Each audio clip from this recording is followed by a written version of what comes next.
মতো মহান বৈষ্ণবদের সঙ্গ করতে পেরে আমি নিজেকে ধন্য মনে করছি। তো আপনাদের শ্রীচরণে আমি আমার দণ্ডবাদ নিবেদন করছি। বাঞ্ছা কল্পতরুশ্চ কৃপা সিন্ধু ভৈবচ পতিতানাং পাবনেভ্যো বৈষ্ণবেভ্যো নমঃ। কৃপা করে সকলেই আপনি আমাকে আশীর্বাদ করবেন। আর অ্যাকচুয়ালি বলছে গুণকীর্তন কে করতে পারে, কার যোগ্যতা আছে গুণকীর্তন করা? যার ভিতরে সম্পূর্ণ গুণান্বিত যিনি, তিনি একমাত্র আর একজনের গুণকীর্তন করতে পারেন। আমি কিছু উদাহরণ দেব শুরুতে আপনাদেরকে, যে দেখবেন কে কাকে গুণকীর্তন করে। যে যাকে ভালোবাসে, ভালোবাসার ব্যক্তি, তাই না?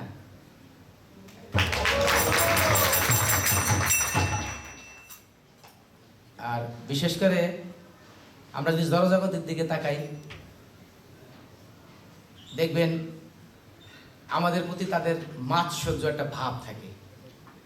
আর একটা ভক্ত আর একটা ভক্তের প্রতি ভালোবাসার একটি ভাব বহির্প্রকাশ থাকে। এটার উদাহরণ কি?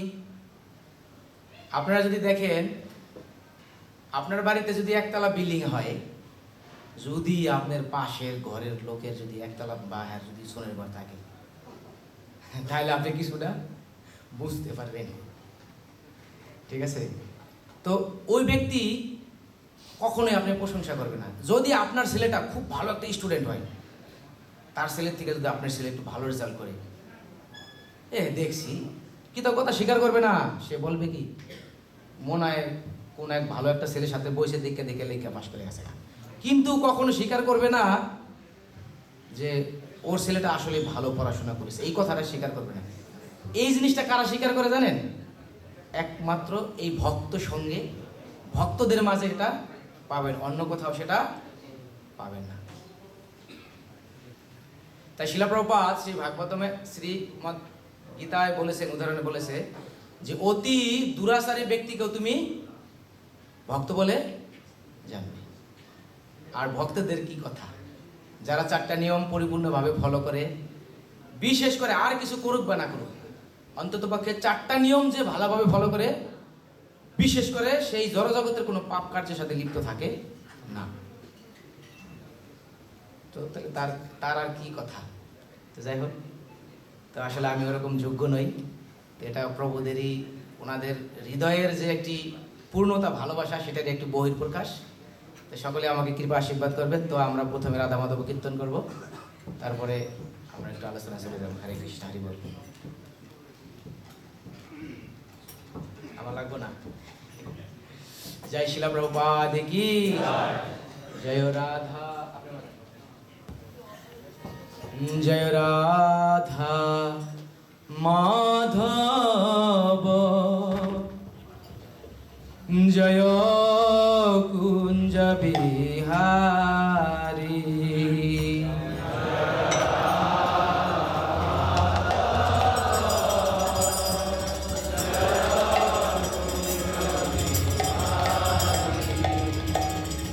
জয় রাধা মাধব,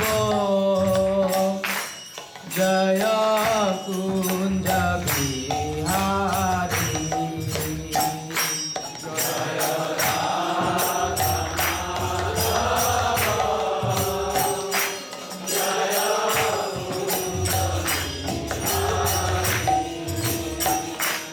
জয় কপি জনবল্লভ, জয় গিরিবরধারী, জয় গিরিবরধারী।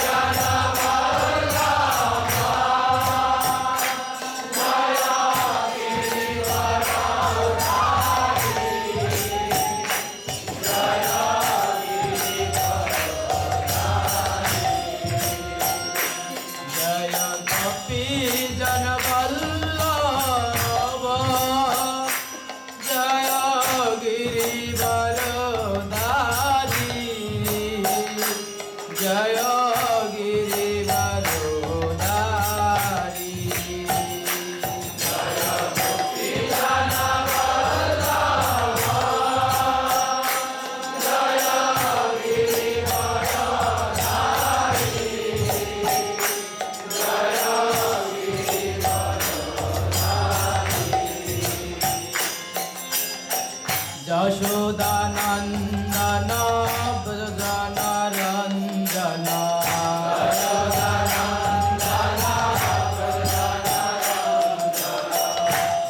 যশোদানন্দন ব্রজজনরঞ্জন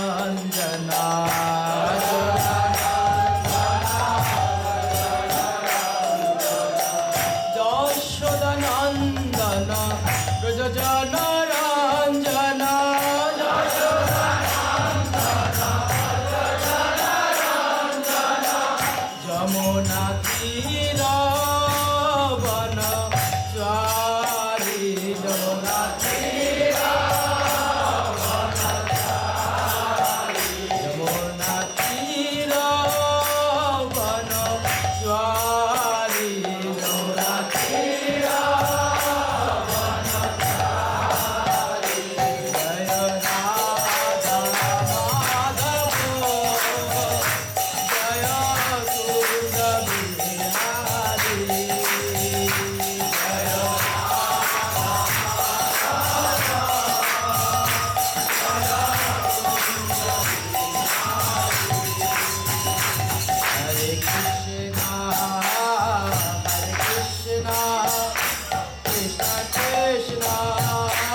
जय जय श्री श्री राधा माधव भगवान की जय। जय जय श्री श्री अनंत कोटि वैष्णव भक्त वृंद की जय। जगत गुरु शीला प्रभुपाद की जय। जय निताई निताई गौर सीतानाथ प्रेमानंदे।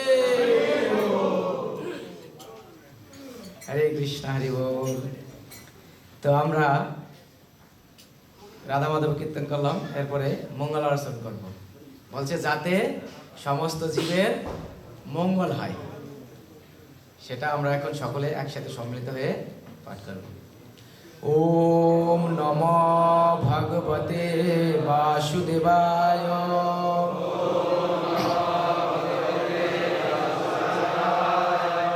ওম নমো ভগবতে বাসুদেবায়।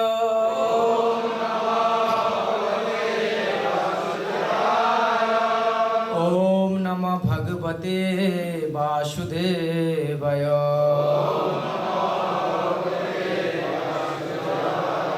ওম অজ্ঞানতিমিরান্ধস্য জ্ঞানাঞ্জনশলাকয়া চক্ষুর্মীলিतं येन তস্मै শ্রীগুরুবে নমঃ।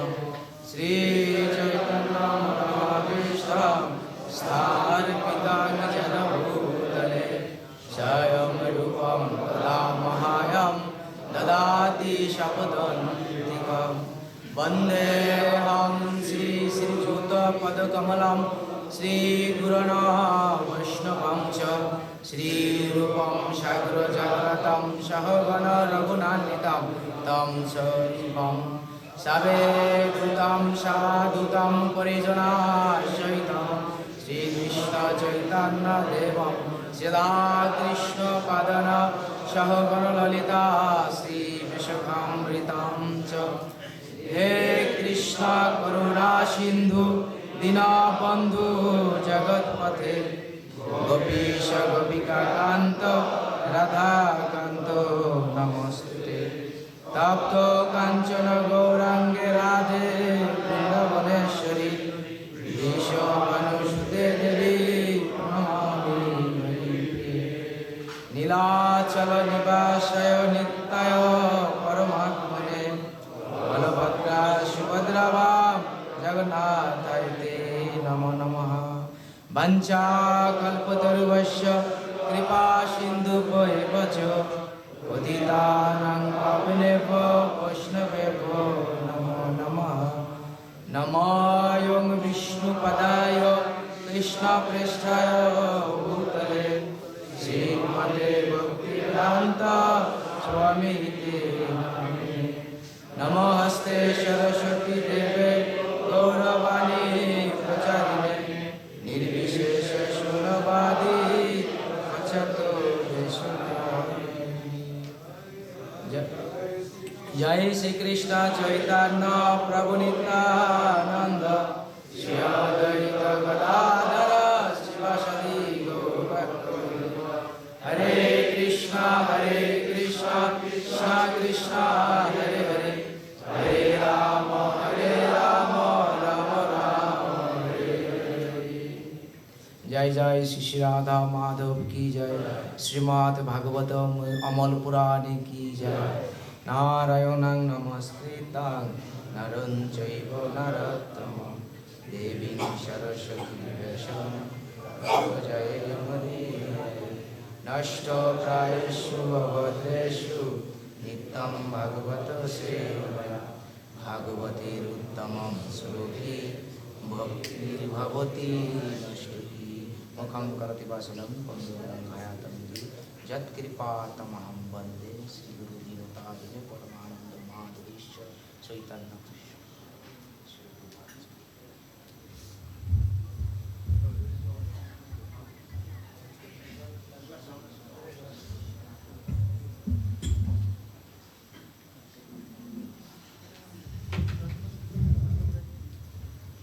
हरि बोल। हरे कृष्ण हरे कृष्ण हरि बोल। जय শিলা প্রভুপাদ কি। আপনারা সবাই ভালো আছেন? হরি বল। আপনাদের আশীর্বাদ। তো বর্তমানে কি মাস চলতেছে?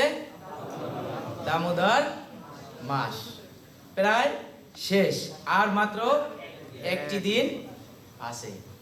তাহলে আমরা আবার এই দামোদর মাসটি ফিরে পাবো একটি বছর পরে।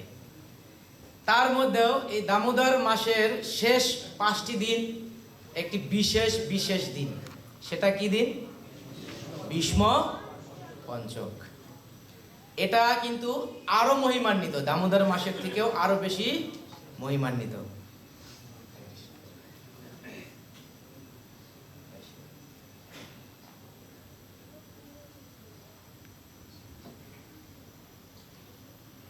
তো আমাকে মন্দির কর্তৃপক্ষ আদেশ করেছে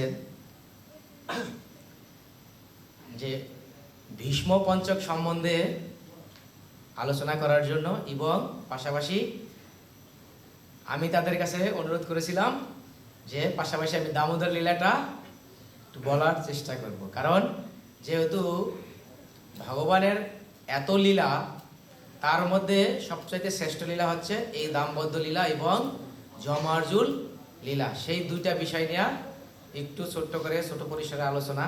তো সকলেই আমাকে আশীর্বাদ করবেন, আমি যেন আপনাদের আশীর্বাদ প্রাপ্ত হয়ে এই ভগবানের সেই বাণী শুধুমাত্র প্রচার করে বা শুধুমাত্র রিডিং করে যেতে পারি। আমাকে এই কৃপা প্রার্থনা, আশীর্বাদ আপনারা সকলেই করবেন। তো ভগবান বলছেন, কি বলছেন? যে আমার ভক্ত হও। কি বলছে? মন্মনা ভব মদ ভক্ত মজ্জাজি মাম নমস্কার মামেবেশাসে শতান্ত প্রিয়জনে প্রেহসীমে। আমি ভুলে যাচ্ছি, ভয় করছে আমার আসলে প্রভু। তো ভগবান বলছেন কি, গীতাতে বলছেন, কি বলছেন? যে আমার ভক্ত হও। ভগবানের ভক্ত হতে বলছে ভগবান। তো তাই কি বলছে? যে ভগবানের পূজা করো, ভগবানের কথা বলো। যে ব্যক্তি ভগবানের পূজা করে, ভগবানের কথা মান্য করে চলেন, সেই ব্যক্তি ভগবানের কাছে খুব প্রিয়। ভগবান সেটা প্রতিজ্ঞা করেছেন। তাই ভক্তদের প্রসঙ্গে ভগবান আরেকটি শ্লোক বলেছেন, 10ম অধ্যায়ের 9 নম্বর শ্লোকে ভগবান বলেছেন যে কারা ভগবানের ভক্ত? তারা হচ্ছে কি? মদগত চিত্তা মদগত প্রাণা বুধায়ন্ত পরস্পরম কথায়ন্তচ্চ মাম নিত্যম রুষ্যন্তিচ্চ রমন্তিচ্চ। কি বলছেন? যারা ভগবানের ভক্ত তারা কি করেন? সর্বদাই ভগবানের কথা আলোচনা করেন। একে অপরের সাথে যখন কথা বলেন তখন তারা কি করেন? শুধু ভগবানের কথাই আলোচনা করেন, এবং সেটা আলোচনা করে তারা কি করেন? পরম শান্তি লাভ করেন, পরম আনন্দ পান। হ্যাঁ, এবং আর একজনের কাছে সে কথাটি বলেও তিনি আরো বেশি আনন্দ, পরম আনন্দ ভোগ করেন। এরকমই বলেছেন। তো সেই প্রসঙ্গে আমরা বলবো, আজকে কোথায় বসেছি? আমরা সবাই একসাথে এই ভগবত ধামে এসে বসেছি। এখানে আমরা কি করব? ভগবানের কথা আলোচনা করব। যেহেতু আমরা একে অপরের সাথে কি করব? এখন ভগবানের কথা আলোচনা করব। আর ভগবান বলছেন যে ভগবান কোথায় থাকেন না? যোগীর হৃদয়ে থাকেন না। ভগবান কোথায় থাকেন? ভগবান যে ভক্তের হৃদয়ে থাকেন, এবং যেখানে ভগবানের কথা আলোচনা হয় সেখানে ভগবান স্বয়ং উপস্থিত থাকেন। তো আজকে আমরা এখানে উপস্থিত হয়েছি, কার কার বিশ্বাস হয় যে এখানে ভগবান আছেন?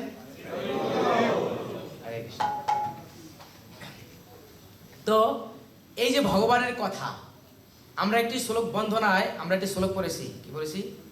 নষ্ট প্রায়েষু অভদ্রেষু নিত্যম ভাগবত সেবায়া।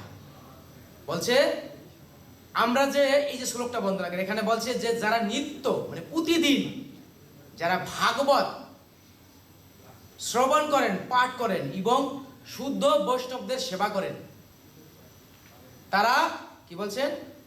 তাদের হৃদয়ের যে কুলসতা সমস্ত বিদৃত হয়ে তারা কি করেন? উত্তম শ্লোক। উত্তম শ্লোক কাকে বলা হয়েছে? ভগবানকে বলা হয়েছে। সেই ভগবানকে তারা লাভ করতে পারেন। তো আমরা সেই প্রসঙ্গেই ভাগবতম থেকে একটু আলোচনা করব। সেটা হচ্ছে ভগবানের দাম্পত্য লীলা এবং যমর্জ লীলা। বলছে কৃষ্ণেরও যতক লীলা, তার মধ্যে নরলীলা, নরলীলা নরবপু তাহারও স্বরূপ। জয় জয় জগন্নাথ বলদেব সুভদ্রা মহারানী কি। বলছে ভগবান কৃষ্ণ, আচ্ছা ভগবান যে কৃষ্ণ, এটা কে কে মানেন? অন্তরে কে কে বিশ্বাস করেন? সবাই বিশ্বাস করি, তাই না? তাহলে ভগবান যে লীলাটা করেছেন সেটা কোনো সাধারণ জিনিস নয়। ভগবান হচ্ছেন কি? 1 নম্বর শ্লোকে বলছেন নমামীশ্বরম সচ্চিদানন্দ রূপম। তিনি হচ্ছেন কি? সচ্চিদ এবং আনন্দ। তো ভগবানের যে লীলা, তার মধ্যে নরলীলা নরবপু হয় তাহারও স্বরূপ। তো ভগবান যত লীলা করেছেন আমরা দেখতে পাই ভগবানের অনেক লীলা আছে। আপনারা যদি শ্রীমদ্ ভাগবতমের 2য় স্কন্ধের 6ষ্ঠ অধ্যায়, 7ম অধ্যায় না প্রভু, দেখছেন ওনারা গ্রন্থ অধ্যয়ন করেন, তো 7ম অধ্যায় যদি কেউ অধ্যয়ন করেন তাহলে ভগবানের সেই সমস্ত লীলার বর্ণনা সেখানে দেওয়া আছে। ভগবান বিভিন্ন যুগে বিভিন্ন রূপ ধরে, কখনো বরাহ রূপ, কখনো মৎস্য রূপ, হ্যাঁ, ধরে ভগবান এই জড়জগতে এই ভুবনে আবির্ভূত হতেন। তার মধ্যে যতগুলো লীলা ভগবান করেছেন তার মধ্যে সবচেয়ে শ্রেষ্ঠ হচ্ছে ভগবানের নররূপ। যেটা কোনটা? এই দ্বিভুজ শ্যাম সুন্দর মুরারি যে ভগবানের রূপ, যেটা ভগবান দাপর যুগে করেছিলেন। তো তার মধ্যেও ভগবান কি করেছেন? তার বাল্যকাল থেকে আমরা দেখতে পাই ভগবান বিভিন্ন অসুর বধ করা লীলায় মত্ত ছিলেন। হ্যাঁ, যেমন কৃষ্ণ কি করেছেন? তার বয়স যখন 3 মাস তখন তাকে মারতে কে এসেছিল? হ্যাঁ, কে এসেছিল? পুতনা। আচ্ছা, পুতনা এসেছিল। আর 3 বছর শুরু এসেছিল 3 মাস। তো এরকম অনেক লীলা আছে। তার মধ্যে বলা হয়েছে যে ভগবানের দাম্পত্য লীলা এবং যমার্জুন উদ্ধার লীলা, এই দুটো হচ্ছে সবচেয়ে শ্রেষ্ঠ। তো আমরা এখন একটু দাম্পত্য লীলা, ভগবানের দামোদর লীলা, যে দামোদর মাসটা এখন চলতেছে, যেটাকে বলা হয় কার্তিক ব্রত, বা কার্তিক মাসে যে ব্রতটা সেটা হচ্ছে দামোদর ব্রত বা দামোদর মাস। তো বলছে ভগবান যে এই দামোদর অষ্টকমের 8টি শ্লোক, কয়টি শ্লোক? 8টি শ্লোক। এটা কে লিখেছেন? সত্যব্রত মুনি লিপিবদ্ধ করে গেছেন। তো এই 8টি শ্লোকের মধ্যে 3 নম্বর শ্লোকে বলেছে ইতি দীক্ষ সলীলা, মানে ভগবানের যে লীলা, অনেক লীলা ভগবানের। হ্যাঁ, ভগবান অনেক লীলা করেছেন। কার সাথে? মা যশোদার সাথে। যেমন কৃষ্ণ ছোটবেলায় দেখা যেত কি করতেন উনি? বৃন্দাবনে উনি বিভিন্ন ঘরে ঘরে গিয়ে কি করতেন? ননি বা মাখন চুরি করে খেতেন। এবং যখন কৃষ্ণ যখন কি করতেন? বিভিন্ন গোপীদের ঘরে গিয়ে মাখন চুরি করে খেতেন, গোপিকারা কৃষ্ণকে তিরস্কার করতেন।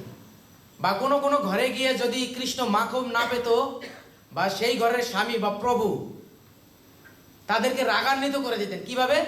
তার ঘুমের শিশুটাকে চিমটি কেটে তিনি উঠিয়ে চলে আসতেন, আর ঘরের যে প্রভু পিতা সে রাগান্বিত হয়ে যেতেন কৃষ্ণের প্রতি। এভাবে কৃষ্ণ কি করেছেন? বিভিন্ন লীলা করেছেন আনন্দ প্রদান করার জন্য ব্রজবাসীদেরকে। তো এরকম কৃষ্ণ বারবার গোপিকাদের ঘরে গিয়ে গোপীদেরকে জ্বালাতন করত, আর গোপিকারা কি করত? মা যশোদার কাছে এসে নালিশ জানাতো। আর মা যশোদা কি করতো জানেন? যে না, এটা সম্ভবই না, আমার ছেলে এত ভালো, আমার ছেলের মতো তো ভালো ছেলে আর দুনিয়াতে হয়, আমার ছেলে এই কাজ করতে পারে না। মা যশোদা কোনোভাবে সেটা বিশ্বাস যেতেন না বা মানতেন না। মা যশোদা বলতেন, এই যে দেখো আমার কানাই আমার ঘরের ভিতরে বসে আছে, আর আমার ঘরে এত সুন্দর সুন্দর মাখন থাকতে, নবনীত থাকতে, তোমাদের ঘরে কেন আমার ছেলে যাবে না? এটা আমি মানি না। তখন গোপিকারা ভাবতো যে কি বাবা, যেমন মা তার তেমন ছেলে, এরকম বলে তারা যশোদা মায়ের প্রতি রাগান্বিত হয়ে চলে যেতেন। তো এরকম কুর্মাশয় বিচার আসতেছে আসতেছে একদা গোপিকারা কৃষ্ণকে কি করেছে, যে কৃষ্ণ দাঁড়াও এবার তোমাকে মজা দেখাবো। একদা কৃষ্ণ কি করেছেন, এক গোপীর ঘরে মাখন চুরি করতে গিয়েছেন, আর গোপিকারা তারা ইচ্ছাকৃত ভাবে আরো সুন্দর সুন্দর মাখন সাজিয়ে রেখে তিনি কি করেছেন, তারা এক পাশে গিয়ে ঘরের আড়ালে, দরজার আড়ালে লুকিয়ে রয়েছেন, যে কখন কৃষ্ণ আসবে আর কৃষ্ণকে ধরবে। এবার ধরে সোজা কোথায় নিয়ে যাবে, মা যশোদার কাছে। যদি আপনারা কথা না বলেন আমি কি করে বুঝবো যে আপনি আমার কথা শুনতেছেন? তো এবার কি করেছে গোপীটার নাম আমি ভুলে গেছি, দেখো তো আমার অনেক ভয় পাচ্ছি। তো প্রভু বলেছেন প্রভাপতি, না প্রভাবতী। তো সেই গোপী প্রমিলা, ইয়েস প্রভুর কথা কারেক্ট, প্রমিলা, প্রভাবতী না প্রমিলা, কারেক্ট প্রভুর কথা। তো প্রমিলা নামে এক গোপী ছিলেন, তিনি কি করেছেন, কৃষ্ণকে আড়ালে লুকিয়ে থেকে কৃষ্ণ যখন মাখন খেতে, ওই নবনীত মাখন খাওয়ার জন্য গেছেন, কৃষ্ণকে খপ করে বাম হাত ধরে ফেলেছেন। গোপী ধরে ফেলেছেন এরকম ভাবে, বলছে কৃষ্ণ এবার দেখি মা যশোদা কি করে আমার কথা বিশ্বাস না যায়। তো কৃষ্ণ গোপিকার কাছে বারবার প্রার্থনা করছে, প্লিজ দয়া করে আমাকে ছেড়ে দাও, আমাকে মায়ের কাছে নিয়ে যেও না, আমাকে যদি মার কাছে নিয়ে যাও মা আমাকে কি করবে, বকবে, প্লিজ দয়া করে তোমরা আমাকে ছেড়ে দাও, আমি কখনো, আর কথা দিচ্ছি তোমাদের ঘরে আর কখনো আমি ননি চুরি করতে আসবো না। এবার গোপিকারা কোনো মতেই কারো কথা মানছে না। এবার কৃষ্ণকে সোজা ধরে ঝপ করে ধরে নিয়ে মা যশোদার কাছে চলে গিয়েছে। এবার মা যশোদার কাছে যখন নিয়ে গিয়েছে, মা যশোদা দেখে তো হাসতে শুরু করেছে, আর এদিকে গোপিকারা ভাবছে কি ব্যাপার, ওর ছেলে চুরি করলো, ওর ছেলেকে আমি ধরে নিয়ে আসলাম, কোথায় ওর দুঃখ হবে তা না, ওকে হাসি পাচ্ছে, কারণটা কি? তখন বলছে মা যশোদা মাইয়া দেখো দেখো, তুমি তো আমাদের কথা বিশ্বাস না, দেখো তোমার ছেলে কি কাণ্ড ঘটিয়েছে। কয় আমার দেখার প্রয়োজন নাই, তোরাই ভালো করে দেখ ওকে। তখন চেয়ে দেখে যে কৃষ্ণ নয়, এটা তার নিজের ছেলে। তো এরকম অনেক লীলা আছে ভগবানের, অনেক লীলা, ভগবান গোপীদের সাথে অনেক লীলা করেছেন এরকম ভাবে, অনেক অসংখ্য লীলা। তো এরকম যখন প্রতিনিয়ত কৃষ্ণকে এরকম জ্বালাতন করে, তখন কৃষ্ণ বলছে যে তোমরা যদি পুনরায় আমাকে আবার ধরে আনো, এবার তোমাদের ছেলে সেজেছি, পরের বার কিন্তু তোমার তোমার পতির রূপ সাজবো, বুঝবা তখন মজাটা কি, সাবধান। তো এরকম ভাবে যখন গোপীদের সাথে ভগবান লীলা করতেন, আর মা যশোদা একদা চিন্তা করলেন যে গোপিকারা যেহেতু বারবার এরকম ভাবে আমার কাছে নালিশ করছে, হয়তো বা কথাটা সত্য। তো একদিন মা যশোদা এটার প্রমাণ পেলেন যে আসলেই কথাটা সত্যি। তো মা যশোদা ভাবলেন যে কৃষ্ণ আমার ঘরে এত মাখন থাকতে কেন আমার ঘরের মাখন কৃষ্ণ খায় না, অন্যের ঘরে কৃষ্ণ কেন চুরি করতে যায়? তখন মা যশোদার মনে একটি প্রশ্ন উদয় হলো। তখন মা যশোদা ভাবতে লাগলেন একা একা যে মনে হয় আমার যে দাস দাসীরা মাখন তৈরি করে সেটা মনে হয় স্বাদ নয়, ভালো না। তো আমার তো এখানে মনে হয় সময় শেষ হয়ে গেছে, ঠিক আছে আমি শেষ করি। হরে কৃষ্ণ হরি বল। তো যখন এরকম ভাবে মা যশোদার কাছে, মা যশোদা এরকম ভাবে ভাবতেছে, তখন মা যশোদা ভাবলো ঠিক আছে, তবে আমি স্বয়ং নিজে এবার থেকে কি করব, দধি মন্থন করব এবং মাখন তৈরি করব। এবার নন্দ মহারাজের বাড়িতে মা যশোদা স্বয়ং দুধ থেকে কি করবেন, মাখন তৈরি করবেন। তো নন্দ বাবার কি ছিল, নবলক্ষ ধেনু ছিল, গাভী ছিল। তার মধ্যে 7টি গাভী ছিল খুবই অত্যন্ত প্রিয় এবং খুবই ভালো গাভী, উন্নত জাতের গাভী। সেই গাভীদেরকে বলা হতো পদ্মগান্ধা। তো যশোদা মা বললেন যে এই গাভী থেকে দুধ নির্বাচন করে সেই দুধ দিয়ে কৃষ্ণের জন্য কি করা হবে, মাখন তৈরি করা হবে। আমি শর্টকাটে বলে দিচ্ছি। তো যশোদা মা কি করলেন, সেই গাভীর দুধ থেকে দুধ সংগ্রহ করে একদিন ভোরবেলা মা যশোদা এই দধি মন্থন করার জন্য, মাখন তৈরি করার জন্য প্রস্তুত হলেন। তো আচার্যবর্গরা মা যশোদার রূপের কথা, মা যশোদার গুণের কথা এবার বর্ণন করছেন। কিভাবে বর্ণন করছেন, মা যশোদা যখন সেই দধি মন্থন করতে যাচ্ছিল খুবই ভোর, একদম খুব ভোরবেলায়, ব্রহ্ম মুহূর্ত বা একদম ভোর প্রাতঃবেলায়, তখন কৃষ্ণ কি করেছে, ঘুমিয়ে রয়েছে। মা যশোদা বিভিন্ন সাজসজ্জা করে কৃষ্ণের জন্য দধি মন্থন করছেন আর কৃষ্ণের গুণকীর্তন করছেন, কৃষ্ণের গুণগান করছেন আর দধি মন্থন করছেন। এদিকে মা যশোদার পরনে ছিল স্যাফরন রঙের শাড়ি, হলুদ রঙের স্যাফরন, হালকা হলুদ, সাদার মধ্যে হালকা হলুদ শাড়ি পরন ছিল, এবং মায়ের হাতে ছিল কঙ্কন মানে বালা, আর কানে ছিল কুণ্ডল মানে ঝুমকা, এরকম সুন্দরভাবে। আর তার খোপায় ছিল মালতী ফুলের মালা। তো এভাবে সুন্দর সাজে সজ্জিত হয়ে কৃষ্ণর জন্য যখন মাখন তৈরি করতে শুরু করেছেন, তো গুনগুন করে গান গাচ্ছেন, আর হাতের যে বালাগুলো, হাতের যে কঙ্কনগুলো, সেগুলো একটি কঙ্কন আরেকটি কঙ্কনের সাথে যেন বাড়ি লাগছে, সেটা যেন মৃদঙ্গের শব্দের মতো শোনা যাচ্ছে। আমরা কীর্তন করি না, কীর্তন করার সঙ্গে সঙ্গে কি করি, মৃদঙ্গ এবং করতাল বাজাই। তো মা যশোদা কীর্তন করছেন আর তার হাতের যে বালা সেটা মৃদঙ্গের ন্যায় বাদ্য বাজাচ্ছে, আর কানের যে কুণ্ডল ছিল সেই কুণ্ডলটা কি করেছেন, ঝুমকাটা একে অপরের সাথে বাইরে লাগছে আর করতালের মতো শব্দ হচ্ছে।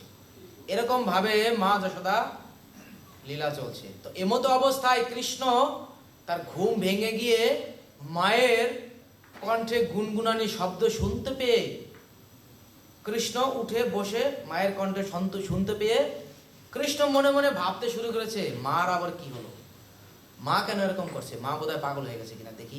তো উনি কি করেছে, বাচ্চা শিশুরা যখন ঘুম থেকে উঠে মাকে যদি কাছে না পায় তারা কি করে, স্বাভাবিক মতো একটু ক্রন্দন করে, তাই না, এবং হাতটা দিয়ে কি করে, একটু চোখটাকে একটু মোছে, তাই না, একটু ডলাডলি করে, ঘুম থেকে যেহেতু উঠেছে, আমরাও তো অনেক সময়। তো এরকম ভাব করে কৃষ্ণ যখন এক পা দুপা করে বাইরে এসে দেখতে পায় মা যশোদা কি করেছে, দধি মন্থন করছে। তো কৃষ্ণ যে মায়ের কাছে চলে এসেছেন, যশোদা মায়ের সেই খেয়াল নেই। কারণ কি জানেন, যশোদা মা কি করেছেন, সেবায় ব্যস্ত আছেন। হ্যাঁ, অন্যদিকে তার আর কোনো খেয়াল নেই, শুধু কৃষ্ণের সেবা। তো মা যশোদা কোনোভাবেই কৃষ্ণের দিকে তাকাচ্ছে না। কৃষ্ণ এবার কি করেছে, আস্তে আস্তে করে রাগান্বিত হচ্ছে, রাগান্বিত হয়ে খপ করে মায়ের হাতে যে দণ্ড ছিল দধি মন্থন করা, সেই দণ্ডটিকে ধরে ফেলেছে, খপ করে ধরে ফেলেছে।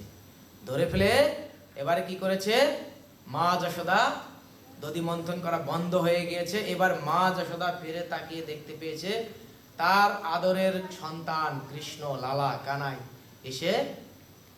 তো এমতো অবস্থায় মাকে কোনো সুযোগ না দিয়ে কৃষ্ণ কি করেছে, মায়ের হাত দুটি ধরে এবং মায়ের জঙ্ঘার উপরে পা উপবেশন করে মায়ের কোলে উঠে বসে পড়েছে কৃষ্ণ, এবং মায়ের দুধ মানে স্তন পান করতে শুরু করে দিয়েছে কৃষ্ণ। এভাবে কি করছে, তাদের মধ্যে লীলাবিলা চলতে শুরু করেছে। এবার এক পর্যায়ে মা যখন দেখতে পেল যে সেই উনুনে দুধ রেখেছিল মা, সেই দুধগুলো উতরে পড়ে যাচ্ছে, আর মা যশোদা কি করেছে, তৎক্ষণাৎ কৃষ্ণকে ফেলে রেখে সেই দূতগুলোকে কি করেছিল, নিবারণ করতে, রক্ষা করতে দৌড় পারেছে, কৃষ্ণকে ছুঁড়ে ফেলে দিয়েছে। কৃষ্ণ ভাবলো যে এ কি, মা যশোদা সাধারণ একটি দুধের জন্য আমাকে এভাবে ছুঁড়ে ফেলে দিল। কৃষ্ণ রাগান্বিত হচ্ছে। কৃষ্ণ ভাবছে মা যশোদা কার জন্য এগুলো করছে, এগুলো তো আমার জন্যই করছে, আমার জন্য তো মাখন তৈরি করেছে, আমিই তো খাবো, তাহলে মা কেন আমার সাথে এরকম করলো। এবার আস্তে আস্তে কৃষ্ণ কি করেছে, রাগান্বিত হচ্ছে। এবার কৃষ্ণ দাঁতগুলো দিয়ে কৃষ্ণের জিভ ঠোঁটগুলোকে মানে চাপড়াচ্ছে। এবার কৃষ্ণ এক পর্যায়ে কি করেছেন, মায়ের যে দুধের হাঁড়ি ছিল উনুনে, সেই হাঁড়ি যে ঘরে পাটা পুতা আছে না, পাটা এবং পুতা আছে না, পাটা পুতা চিনেন আপনারা, সেই পুতা, সেই পাথরটা দিয়ে কৃষ্ণ কি করেছে, সে মায়ের দধি হাঁড়িটা ভেঙে দিয়েছে। ভেঙে দিয়ে এবার শুধু ভেঙে দিয়ে ক্ষান্ত আর নেই, কৃষ্ণ কি করেছেন, ঘরের মধ্যে গিয়ে আস্তে ঘরের মধ্যে গিয়ে আরো যে মাখনগুলো আছে সেই মাখনগুলো খেয়েছেন। সে তার সাথে বানররা ছিল, সেই বানরদেরকে দিয়েছেন। এবার যখন সেই বানররা খেয়ে তাদের পেট ভরে গেছে, মাখনগুলো খাচ্ছে না, তখন কৃষ্ণ বলছে যে এই মাখন ভালো না, দূর সাই। এটাকে কি করেছে, বাড়ি দিয়ে ভেঙে দিয়ে ঘরের মধ্যে বিছিয়ে দিয়ে কৃষ্ণ আনন্দ করছে, এবার হাতে তালি দিচ্ছে। এদিকে মা যশোদা পিছন দিকে ফিরে দেখছে যে আমার কৃষ্ণ আর এখানে নেই। তো নেই, সে দেখছে, তাকে দেখছে যে সে যে দধি মন্থন করছিল দুধের হাঁড়িটা, সেই দুধের হাঁড়িটা ভাঙা। তখন যশোদা মায়ের বুঝতে আর বাকি রইলো না যে এটা কে করেছে। তখন যশোদা মা ভাবছে তাহলে আমার লালা কোথায় গেল। এবার মা যশোদা দেখছে যে উঠোনের উপর দিয়ে যে দুধের হাঁড়িটা ভেঙেছে, সেই দুধ কৃষ্ণের পায়ে লেগে, পায়ের ছাপ লেগে যাচ্ছে। কৃষ্ণ যেদিকে গেছে পায়ের ছাপ সেদিকে গেছে। তো মা যশোদা কি করেছে, সেই পায়ের ছাপ ফলো করে গিয়ে দেখেছে ঘরের মধ্যে বসে কৃষ্ণ কি করেছে, এই কাণ্ডু বসেছে। কি করেছে, সেই দধি সমস্ত হাঁড়ি সবকিছু ভেঙে দিয়ে একদম চৌচির করে দিয়ে বসে আছে। এবার ঘরের ভিতরে একটা উদুক্ষুল ছিল। উদুক্ষুল মানে আমরা অনেক সময় ওই যে চকি রাখি বা কি, ওটা দুই উদুক্ষুল ছিলেন আপনারা সবাই। উদুক্ষুল কাকে বলে, এক কথায় বলে ডুগডুগি ছিলেন, ডুগডুগি, যে ডুগডুগি বাজায় দুই সাইডেই, ওরকম, ঠিক আছে। হ্যাঁ, ডুগডুগির বড় সাইজটা, রাইট। ডুগডুগি তো ছোট, আর উদুক্ষুল হচ্ছে ডুগডুগির বড় সাইজ, ঠিক আছে। তো কৃষ্ণ যখন ওটা ভেঙে দিয়েছে, কৃষ্ণের ভিতরে একটু ভয় কাজ করেছে যে আমি এত আকাম করে ফেললাম, মা যশোদা না জানে আমার শাস্তি দেয়। একটু ভীতু হয়ে বসে আছে। হঠাৎ করে চেয়ে দেখে যে মা যশোদা লাঠি মানে যষ্টি হাতে নিয়ে উপস্থিত। এবারে কৃষ্ণ ভাবছে আর তো আমার কোনো রক্ষা নাই। কৃষ্ণ কি করেছে, মাকে যষ্টি হাতে দেখে উদুক্ষুলের উপর থেকে লম্ফ প্রদান করে অতিশয় বেগে ধাবিত হচ্ছে। আর মা যশোদা কি করেছে, তার পিছন ছুটছেন। মাও ছুটছেন, কৃষ্ণও ছুটছেন, কৃষ্ণের পিছনে মাও ছুটছেন। এভাবে ছুটতে ঘরের থেকে বের হয়ে তারা কি করেছে, বৃন্দাবনের পথে বের হয়েছে। এবার বৃন্দাবনের যত ব্রজবাসীগণ ছিল, গোপিকারা ছিল, তারা কি করেছেন, এই মা এবং ছেলের সেই মাধুর্য লীলা কি করেছেন, দেখছেন আর হাতে তালি দিচ্ছেন। তো এভাবে মায়ের সাথে যখন তার লীলা, এবার কৃষ্ণ পিছন দিকে তাকিয়ে দেখছে যে মা যশোদা কি করেছেন, তার পিছন ধাবিত হয়ে একেবারে মানে হয়রান হয়ে গেছে, ক্লান্ত হয়ে পড়েছেন এবং তার সমস্ত শরীর ঘামমুক্ত হয়ে গেছে।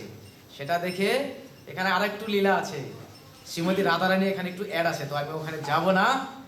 তো কৃষ্ণ যখন এটা দেখতে পেয়ে কৃষ্ণ কি করেছেন, মায়ের হাতে ধরা দিয়েছেন। তো ধরা দেওয়ার পরে মা যখন কৃষ্ণ মাকে দেখছেন, আর মা কি করেছেন, পিছন থেকে কৃষ্ণ হাতটাকে ধরে ফেলেছে। এবার ধরে ফেলেছে যখন, কৃষ্ণ কি করেছে, ভয়ে ক্রন্দন শুরু করেছে। এবার মা যশোদা ভাবলো যে ছোট বাচ্চা যদি আমার হাতে লাঠি দেখে না কেন দৌড়ে পালায় যদি আর এক জায়গায় চলে যায় লুকায়, তাহলে তো আর এক যন্ত্রণা হবে। তাহলে মা যশোদা কি করলেন? তিনি হাতের থেকে ছড়িটাকে ছুঁড়ে ফেলে দিলেন। এবার মা যশোদা ভাবলেন যে কৃষ্ণকে কিছু শাস্তি দণ্ড দেওয়া উচিত। তো মা যশোদা কৃষ্ণকে কিছু দণ্ড প্রদান করতে চেয়েছিলেন, যে কিছু দণ্ড যদি না দেয় তাহলে কৃষ্ণ কি করবে না? শুধরাবে না। তাই কৃষ্ণকে দণ্ড দেওয়ার জন্য মা কি করলো? দড়ি নিয়ে আসলো। দড়ি, এই দড়ি দিয়ে কৃষ্ণকে সেই উদুকুলের সাথে মা যশোদা এরকম ভাবে বর্ণনা করছিল, যে অন্যায় করেছে আর যে অন্যায় করতে সাহায্য করেছে দুজনকেই শাস্তি পেতে হবে। তো আমি দুজনকেই কি করব? শাস্তি দেব। মা যশোদা কি করলো? দুজনকেই, মানে উদুকুলের সাথে কৃষ্ণকে বাঁধলো, দুজনকে একসাথে বাঁধা হয়ে গেল। তো এবার যখন মা যশোদাকে কৃষ্ণকে বাঁধছে, তখন তার মানে কি করছে? তাকে বন্ধন করতে পারছে না। তো আপনারা এই সমস্ত লীলা সবাই জানেন, এটার আমার বলার দরকার নাই। তো এভাবে কি হলো? এই দামোদর লীলা শুরু হয়ে গেল, ভগবানের সাথে মায়ের এই দামোদর লীলা। এবার আস্তে আস্তে কি করলো? আরো সামনে অনেক লীলা, এটা আপনারা সবাই আমার থেকে কি করেন? ভালো জানেন। তো আমি আর ওদিকে আগাবো না।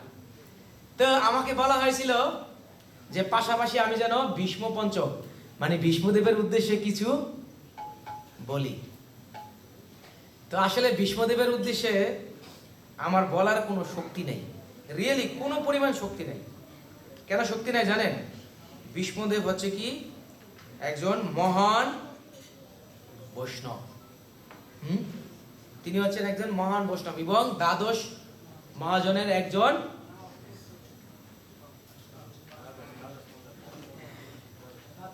ওকে, হরে কৃষ্ণ। আপনাদের যদি কারো কোনো প্রশ্ন থাকে আপনারা কৃপা করে ক্লাসে করে প্রশ্ন জিজ্ঞাসা করবেন, আমাকে ক্ষমা করবেন। তো দ্বাদশ মহাজনের একজন। তো ভীষ্মদেবের উপলক্ষে বলা হয়েছে যে ভীষ্ম পঞ্চক কখন শুরু হয় সেটা বলা হয়েছে, বিভিন্ন শাস্ত্রে বর্ণনা করা হয়েছে। যেমন বলছে কার্তিক মাসের শুক্লা পক্ষীয় যে একাদশী, সেই একাদশীর নাম হচ্ছে কি? উত্থান একাদশী। এই উত্থান একাদশীর আরেকটা মাহাত্ম্য আছে। এদিন ভগবান কি করেছিলেন? জাগৃত হয়েছিলেন। এই চতুর্মাস কোন দিন শুরু হয় জানেন আপনারা? শয়ন একাদশীর দিন। কারণ সেদিন ভগবান কি করেন? শয়নে যান। এরপরে কি আসে? পাষাণ কুশা একাদশী। মানে কি? ভগবান এক পাশ থেকে আর এক পাশে একটু ঘুরে। ভগবান কোথায় শয়ন করে আছেন এই সমস্ত কথা বলার এখন আর সময় নেই। তো আর ভগবান যেদিন জাগরণ হন সেদিন হচ্ছে উত্থান একাদশী। সেই উত্থান একাদশীর দিন থেকে শুরু হয় ভীষ্ম পঞ্চক, একটি ব্রত।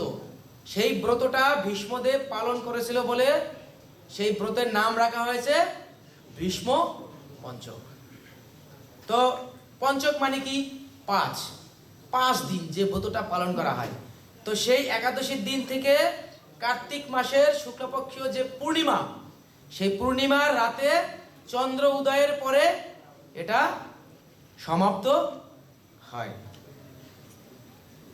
তো এটা স্কন্দ পুরাণে বর্ণনা করা হয়েছে, পদ্ম পুরাণে বর্ণনা করা হয়েছে। পদ্ম পুরাণের স্বর্গখণ্ড এবং স্কন্দ পুরাণের বর্ণনা করা হয়েছে, গরুড় পুরাণে বর্ণনা করা হয়েছে, হরিভক্তি বিলাসে বর্ণনা করা হয়েছে এই ভীষ্ম পঞ্চকের কথা। দেখেন কতগুলা শাস্ত্রে আরো বলা হয়েছে। জগন্নাথপুরীতেও একটি লীলা আছে, থাক ওখানে আমরা যাব না। তো এই ভীষ্মদেব হচ্ছে কে? আমরা সকলেই জানি, তিনি হচ্ছে গঙ্গার পুত্র। আর এই ভীষ্ম পঞ্চকের যদি এই 5টা দিন আমরা এই ভীষ্ম পঞ্চক ব্রত পালন করি, তাহলে আমরা এই কার্তিক মাসে যদি কেউ ব্রত করতে না পারি বা ভগবানকে দীপ দেখাতে না পারি, তাহলে এই সমস্ত কর্মের ফল সহস্র গুণ ফল লাভ হয় এই যদি ভীষ্ম পঞ্চক কেউ ব্রত পালন করে। এই ভীষ্মদেব ছিলেন কি একজন ব্রহ্মচারী। হ্যাঁ, তিনি পণ করেছিলেন যে তিনি আজীবন ব্রহ্মচারী পালন করবেন এবং যে হস্তিনাপুরের যে রাজ্য, সেই রাজ্য সিংহাসনে তিনি কখনোই বসবেন না।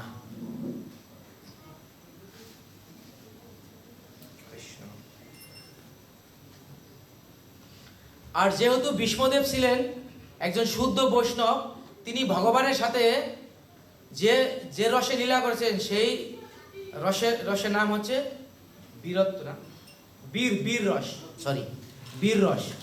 জয় জয় জগন্নাথ বলদেব সুভদ্রা মহারানী কি জয়। ভীষ্মদেব ভগবানের সাথে যে লীলাটা করেছেন সেই লীলাটা হচ্ছে বীর রসের লীলা।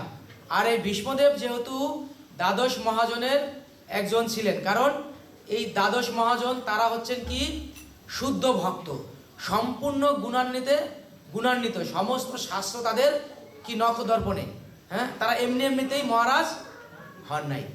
আর বলা হয়েছে যদি কেউ এই ভীষ্ম পঞ্চক ব্রত পালন করে এবং তর্পণ ক্রিয়া করেন এবং গঙ্গা স্নান করেন, তাহলে মাতা গঙ্গাও তার প্রতি প্রসন্ন হন। এই ভীষ্ম পঞ্চকের 3টি বিধি রয়েছে। একটি বিধি হচ্ছে কি উত্তম, সেটা হচ্ছে যে ভক্তরা এই 5 দিন কি করেন, শুধুমাত্র প্রথম দিন গোময় মানে একটু গোবর ভক্ষণ করে দিন কাটান। পরের দিন কি করেন, গোচনা, গোমূত্র আর কি, ঠিক আছে, গোচনা একটু পরিমাণে কিঞ্চিত পরিমাণে খেয়ে তারা কি করেন ওই দিন কাটান। তারপরের দিন, তৃতীয় দিন হচ্ছে কি দুধ, আর চতুর্থ দিন হচ্ছে কি দধি, পঞ্চম দিন হচ্ছে কি পঞ্চগব্য, মানে এই 5টা জিনিস, তার সাথে মধু মিক্সিং করা হয়। এই 4টা জিনিস আর মধু এই মিক্সিং করে পঞ্চগব্য সেটা তারা আর করে থাকেন। এরকম ভাবে যারা প্রথম সারি লেভেলের, এবং দ্বিতীয় সারি হচ্ছে কারা, যারা শুধু এই 5টা দিন কি করবেন, শুধুমাত্র ফল মূল খেয়ে থাকবেন। আর তৃতীয় পর্যায়ে হচ্ছে কি যারা এই 5টা দিন অবিচ্ছিন্ন গ্রহণ করবেন। তো এর 3টা পর্যায় বর্ণনা করা হয়েছে। আর এই ভীষ্মদেব, আপনার ভীষ্মদেবের স্তুতি আছে একটা, সেই স্তুতিতে বিশদভাবে ভীষ্মদেবের বর্ণনা করা আছে। যেমন আমরা শ্রীমদ্ ভাগবতমে দেখতে পাই যে বিভিন্ন স্তুতি, যেমন কুন্তী দেবীর স্তুতি, তারপরে প্রহ্লাদ মহারাজের স্তুতি, তারপরে ধ্রুব স্তুতি, হ্যাঁ, এরকম অনেক আছে, অনেক, যা মানে বলে শেষ করা যাবে না। তো এরকম ভীষ্মদেবের একটি স্তুতি শ্রীমদ্ ভাগবতমের প্রথম স্কন্ধের 8ম অধ্যায়ে বর্ণনা করা আছে। তো আপনারা যদি আরো ভালোভাবে বিশদভাবে জানতে চান তাহলে আপনারা সেটা অধ্যয়ন করতে পারেন। সেখানে এরকম ভাবে বর্ণনা করা হয়েছিল, যে একটু ছোট্ট করে হিংস দিচ্ছি কিভাবে বর্ণনা করা হয়েছে, যে কুরুক্ষেত্রের যুদ্ধ শেষে ভীষ্মদেব যখন সরসজ্জায় মানে তীরের উপরে শয়ন করে আছেন, আর ভীষ্মদেব ছিলেন কি ইচ্ছামৃত বরপ্রাপ্ত, তিনি যেদিন ইচ্ছা করবেন সেদিনই এই জড়জগৎ ত্যাগ করবেন, এর আগে মানে ওনার ইচ্ছা স্বাধীন মতো আর কি উনি। কিন্তু আমরা কিন্তু সেটা পারবো না। আমরা কি পারবো যে আমি আজকে মরবো না, গ্যারান্টি আমি মরবো না, কেউ বলতে পারেন এখানে? কিন্তু ভীষ্মদেব সেটা বলতে পারেন। তাহলে দেখুন ভীষ্মদেব কোনো সাধারণ ব্যক্তি ছিলেন না। তো উনি যখন সরসজ্জায় শুয়ে আছেন তখন ওনার জল পিপাসা পেয়েছিল এবং অর্জুন তাকে জল প্রদান করেছিলেন, এবং সেখানে একে একে পঞ্চপাণ্ডবরা উপস্থিত হয়েছিলেন, এবং যে পঞ্চপাণ্ডবদের যে হস্তিনাপুরের যে মুনি ঋষিগণ ছিল এবং রাজ্যের গুরু ছিল বা আরো যারা বিভিন্ন ব্যক্তিগণ ছিল তারা সেখানে উপস্থিত হয়েছিলেন। ভীষ্মদেব যেখানে সরসজ্জায় শায়িত ছিলেন সেই স্থানটায় তারা উপস্থিত হয়েছিলেন, স্বয়ং ভগবানও সেখানে উপস্থিত হয়েছিলেন। তো যুধিষ্ঠির মহারাজ, ধর্মরাজ যাকে বলা হতো, সেই যুধিষ্ঠির মহারাজকে আপনারা চিনেন? বলেন তো কে ছিল যুধিষ্ঠির মহারাজ? হ্যাঁ, পাণ্ডবদের যে জ্যেষ্ঠ পুত্র ছিল, হ্যাঁ, জ্যেষ্ঠ ভ্রাতা।